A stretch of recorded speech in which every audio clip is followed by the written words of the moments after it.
Good morning बच्चों। कक्षा 11 हिंदी में पद्य खंड से कल आपको भरत महिमा के अर्थ बताए थे। भरत महिमा जैसा कि शीर्षक का नाम है, यहाँ पर श्री रामचंद्र जी के भाई कैकेयी के पुत्र भरत जी की गुणों का वर्णन किया गया है कि किस प्रकार से उन्होंने अपने पिता और माता के द्वारा दिए गए राज्य का परित्याग करके अपने बड़े भाई श्री राम को राज्याभिषेक करने के लिए, राज्य वापस लौटाने के लिए, उन्हें मनाने के लिए वन को जा रहे हैं। उनके साथ तीनों माताएं, गुरु, मंत्री आदि सारा समाज भी जा रहा है। तो इस प्रकार से आपने देखा कि इसमें रास्ते में श्री रामचंद्र जी के मित्र निषाद राज से उनकी भेंट होती है और निषाद राज भी उनके साथ चल देते हैं तथा वो उस पर्वत को दिखाते हैं और बताते हैं कि जो दूर सुंदर सा पर्वत दिखाई दे रहा है, उसी के पास लक्ष्मण और सीता जी के साथ श्री रामचंद्र जी निवास कर रहे हैं। इसे देखकर सभी पर्वत को ही दंड प्रणाम करके श्री रामचंद्र जी की जय जयकार करने लगते हैं और ऐसे मन में उल्लसित हैं, प्रफुल्लित हैं कि मानो श्री रामचंद्र जी पुनः अयोध्या को वापस चल दिए हैं। यहाँ तक आपने अर्थ पढ़ा था। इसके बाद भरत प्रेम तहि समय जस तस कह सकै न शेषु, कबहि अगम जिम ब्रह्म सुख अहमम मलिन जनेषु। तुलसीदास जी ने भरत की महिमा का वर्णन करते हुए कहा है कि भरत का राम के प्रति प्रेम उस समय ऐसा है कि 1000 फन वाले शेष नाग भी उनकी महिमा के गुणों का गान नहीं कर सकते हैं। कबहि अगम जिम ब्रह्म सुख अहमम मलिन जनेषु। हम कवियों के लिए तो वह उसी प्रकार से अगम मतलब कठिन है, उनके गुणों का वर्णन करना कठिन है जिस प्रकार से मोह माया और अहंकार में पड़े हुए मनुष्य के लिए ब्रह्म सुख का अनुभव करना कठिन होता है। इसमें आपको संदर्भ, प्रसंग, अर्थ, व्याख्या हेडिंग डालनी है और फिर काव्यगत सौंदर्य भी लिखना है। काव्यगत सौंदर्य में यहाँ पर भक्ति रस है, दोहा छंद है, अवधि भाषा है एवं माधुर्य और प्रसाद रस का वर्णन किया गया है। ये दोनों गुण उसमें विद्यमान हैं। सकल स्नेह शिथिल रघुवर के, गए कोस दुई दिनकर ढरके। जलथल देख बसे निस बीते, कीन गवन रघुनाथ प्रीते। सकल स्नेह शिथिल रघुवर के, सभी लोग श्री राम के प्रेम में शिथिल हैं, मस्त हैं। गए कोस दुई दिनकर ढरके, वो 2 कोस ही चले थे कि दिन ढल जाता है, अर्थात संध्या हो जाती है। जल थल देख बसे निस बीते, और एक स्थान पर उन्होंने देखा कि यहाँ उचित स्थान है और जल की भी व्यवस्था है, तो यहीं पर वास करके रात्रि बितानी चाहिए। कीन गवन रघुनाथ प्रीते, और प्रातःकाल श्री रामचंद्र जी के स्थान पर जाएंगे, ऐसा उन्होंने मन में विचार किया। वहाँ राम रजनी अवशेषा, जागे सिए सपन अस देखा। और वहाँ कहाँ, जहाँ श्री रामचंद्र जी निवास कर रहे हैं, वहाँ श्री रामचंद्र जी रात्रि अभिशेष है और जाग जाते हैं। जागे सिए सपन अस देखा, उनके साथ सीता जी भी जाग जाती हैं और सीता जी बताती हैं कि मैंने आज इस प्रकार का स्वप्न देखा है। और वो अपने स्वप्न को अपने पति श्री राम को बता रही हैं। सहित समाज भरत जन आए, नाथ वियोग ताप तन ताए। सीता जी अपने स्वप्न का वर्णन करते हुए श्री राम से कहती हैं कि आज मैंने ऐसा स्वप्न देखा है कि भरत के साथ सारा समाज यहाँ पर आया हुआ है और आपके वियोग में वो सभी लोग मानो तप रहे हैं, उदास हैं, दुखी हैं। सकल मलिन मन दीन दुखारी, देखी सास आन अनुहारी। सभी दुखी और दीनहीन से प्रतीत हो रहे हैं और मैंने सासों को तो एक अलग ही रूप में देखा। वो बताती हैं कि मैंने सासों को वैधव्य रूप में देखा है। सुनसिय सपन भरे जल लोचन, भये सोच बस सोच विमोचन। सीता जी के ऐसे स्वप्न के बारे में सुन करके श्री रामचंद्र जी के नेत्रों में अश्रु आ जाते हैं और जो सारे संसार के शोक हरने वाले हैं, शोकों का नाश करने वाले हैं, वो सोच में पड़ जाते हैं, विचार करने लगते हैं। लखन सपन यह नीक न हुई, कठिन कुचाह सुनायह कोई। और फिर वो अपने भाई लक्ष्मण से कहते हैं कि हे लक्ष्मण, जो तुम्हारे भाभी माँ ने स्वप्न देखा है वह स्वप्न हमें अच्छा नहीं लग रहा है, शुभ नहीं लग रहा है। ऐसा लग रहा है कि कुछ अशुभ होने वाला है। कठिन कुचाह सुनाहे कोई। और मुझे ऐसा लग रहा है कि जैसे निश्चित रूप से कोई आकर के कठोर बात हमें सुनाएगा। अस कहे बंधु समेत नहाने, पूज पुरारी साधु सन्माने।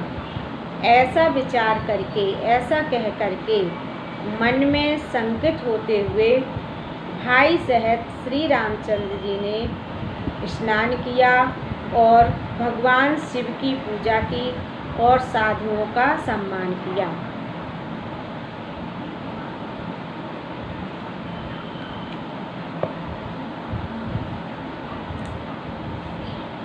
ये छंद है। सन्मान सुर मनि बंदे बैठे, उत्तर दिश देखत भये। नभ धूरे खग मृग भूरे भागे, विकल प्रभु आश्रम गए। उसी समय क्या होता है कि सन्मान सुरमुनि बंद बैठे। जब श्री रामचंद्र जी और लक्ष्मण जी ने नदी में स्नान किया और देवताओं और मुनियों की वंदना की, उन्हें सम्मान दिया और उत्तर दिशा की ओर मुख करके बैठ जाते हैं, तो क्या देखते हैं? नभ धूर खग मृग भूर भागे। आकाश में धूल उड़ रही है और पक्षी हिरण आदि भयभीत होकर के व्याकुल होते हुए श्री रामचंद्र जी के आश्रम की ओर भागकर आ रहे हैं। तुलसी उठे अब लोक कारण, काहे चित सक चित रहे। तुलसीदास जी कहते हैं कि ऐसे दृश्य को देख करके श्री रामचंद्र जी आश्चर्यचकित होते हुए उठ करके खड़े हो जाते हैं और देखने लगते हैं। सब समाचार किरात कोल्हन, आए तेहि अवसर कहे। उसी समय कोल भील जाति के लोग उनके पास आते हैं और यह समाचार देते हैं कि आपके भाई भरत यहाँ पर आए हुए हैं। उनके साथ सारा समाज है, गुरु है, मंत्री हैं और सभी माताएं हैं। सुनत सुमंगल बैन, मन प्रमोद तल पुलक तन। शरद सरोरह नैन, तुलसी भरे स्नेह जल। सुनत सुमंगल बैन। जब रामचंद्र जी ने ऐसी मांगलिक वाणी को सुना कि हमारी सभी माताएं, गुरु और हमारे भाई यहाँ पर आए हुए हैं, तो मन प्रमोद तन पुलक भर। तो उनका मन प्रफुल्लित हो जाता है, प्रसन्न हो जाता है और उनका शरीर पुलकित हो जाता है। शरद सरोरह नैन तुलसी भरे स्नेह जल। तुलसीदास जी कहते हैं कि उनके कमल रूपी नेत्रों में स्नेह के आंसू आ जाते हैं, अश्रु आ जाते हैं। इसके बाद जब यह बात लक्ष्मण जी सुनते हैं कि भरत सारे समाज के साथ यहाँ पर आए हुए हैं, तो वो अपने भाई भरत पर शंका करने लगते हैं कि ऐसा तो नहीं, इनकी माँ ने हमें वनवास दे दिया, हम लोगों को बाहर निकाल दिया, वन भेज दिया, फिर भी इन्हें तसल्ली नहीं हुई और ये चाहते हैं कि हम लोग यहाँ से भी भाग जाएं, इसीलिए हमसे युद्ध करने के लिए यहाँ पर आए हुए हैं। तो ऐसी शंका भरी बातें जब वो श्री रामचंद्र जी से बताते हैं और क्रोध में आकर के युद्ध करने की तैयारी करने लगते हैं, तो श्री रामचंद्र जी लक्ष्मण जी की बातों को सुन कर के आश्चर्यचकित होते हुए लक्ष्मण जी को समझाते हुए कहते हैं कि भरतहि होए न राजमद, विधि हरिहर पद पाए, कबहु की कांची सीकरनि, क्षीर सिंधु बिनसाए। श्री रामचंद्र जी अपने भाई लक्ष्मण को समझाते हुए कह रहे हैं कि हे लक्ष्मण, भरत को कभी भी राज्य का घमंड नहीं हो सकता है, चाहे उन्हें विधि माने ब्रह्मा, हरि माने विष्णु, हर माने शिव जी, चाहे उन्हें ब्रह्मा विष्णु और शिव जी का पद प्राप्त ही क्यों ना हो जाए, लेकिन उन्हें कभी राज्य का घमंड नहीं हो सकता है। कबहु की कांची सीकरन क्षीर सिंधु बिनसाए। फिर वो उदाहरण देते हुए कहते हैं कि हे लक्ष्मण, ये बताओ, क्या कभी खटाई की 2-4 बूंदें दूध से भरे हुए समुद्र को फाड़ सकती हैं, उसमें भरे हुए दुग्ध को फाड़ सकती हैं? तो जिस प्रकार खटाई की 2-4 बूंदें भरे समुद्र का कुछ नहीं बिगाड़ सकती हैं, उसी प्रकार छोटा सा अयोध्या का राज्य प्राप्त करके भरत जैसे भाई को कभी भी राज्य का घमंड नहीं हो सकता है। तिमिर तरुण तरनहि मक गिलई, गगन मगन मक मेघई मिलई। फिर श्री रामचंद्र जी लक्ष्मण को समझाते हुए कह रहे हैं कि हे लक्ष्मण, चाहे तिमिर तरुण तरनहि मक गलई, चाहे अंधकार प्रकाश को ही क्यों न निगल जाए, मतलब कि चाहे अनहोनी हो जाए, लेकिन कभी भी भरत को घमंड नहीं हो सकता है। तिमिर तरुण तरनहि मक गलई, चाहे अंधकार सूर्य के प्रकाश को ही क्यों न निगल जाए, जबकि सूर्य का प्रकाश अंधकार को निगलता है, अंधकार को दूर करता है। लेकिन यहाँ वो कह रहे हैं कि चाहे अंधकार सूर्य के प्रकाश को ही निगल जाए, गगन मगन मग मेघे मिलहे, चाहे आकाश और बादल मिल करके एक हो जाएं। गोपत जल बूढ़े घट जोनी, सहज क्षमा बरु छाणे छोनी, चाहे गाय के खुर से बने हुए गड्ढे में भरे हुए जल में अगस्त मुनि डूब जाएं।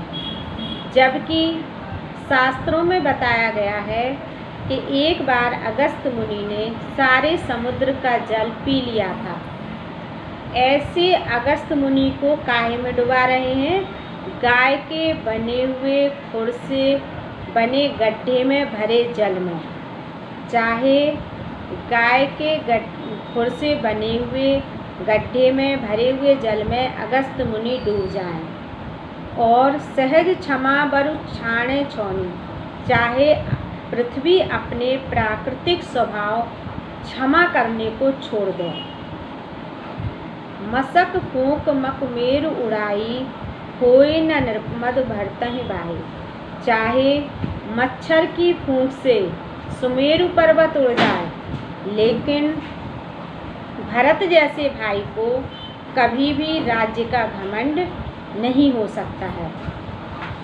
लखन तुम्हार शपथ पितुआना, सुचि सुबंधु नहीं भरत समाना। हे लक्ष्मण, पिता की आन पर मैं तुम्हारी सौगंध खा करके कहता हूँ कि सुच सुबंधु नहीं भरत समाना, कि इस संसार में भरत जैसा कोई पवित्र दूसरा भाई नहीं है। सगुन खीर अवगुण जलताता, मिलय रचय पर पंच विधाता। ब्रह्मा जी ने सगुण रूपी दूध और अवगुण रूपी गर्म जल को मिला करके इस पंच तत्व शरीर की रचना की है। भरतु हंस रविवंश तड़ागा, और सूर्यवंश में सूर्यवंश रूपी तालाब में भरत हंस के समान आए और जन्म कीन गुण दोष विभाग, और जन्म लेकर के इन्होंने गुण और दोषों का विभाजन कर दिया। क्या बताया गया है कि सगुण रूपी दूध और अवगुण रूपी जल को मिला करके ब्रह्मा ने इस पंचतंत्र शरीर की रचना की है। और हंस का क्या कार्य है कि वह दूध और पानी को अलग कर देता है। तो तुलसीदास जी ने कहा है कि रविवंश रूपी तालाब में भरत हंस के समान आए और वहाँ उन्होंने जन्म लेकर के गुण और दोषों का विभाजन किया कि वास्तविकता सत्य क्या है और असत्य क्या है। गहि गुण पैतज अवगुण बारी, और फिर उन्होंने सत्य और असत्य को अलग अलग कर कर गहि गुण गुणों को तो ग्रहण कर लिया और अवगुण रूपी जल का परित्याग कर दिया। निज जस जगत कीन्ह उजियारी, और अपने यश से सारे संसार को प्रकाशित किया। अपने यश का प्रकाश सारे संसार में फैलाया। कहत भरत गुणशील स्वभाव, प्रेम पयोधि मगन रघुराऊ। इस प्रकार भरत के गुण और शील स्वभाव का वर्णन करते हुए श्री रामचंद्र जी भरत के प्रेम रूपी समुद्र में डूब जाते हैं, अर्थात उनके प्रेम और उनकी वाणी का अनुभव करने लगते हैं, विचार करने लगते हैं कि हमारे भरत भाई किस प्रकार के हैं। तो इस प्रकार से इसमें बताया गया है कि कैसे भरत जी ने राज्य का परित्याग करके और गुण और दोषों का विभाजन किया।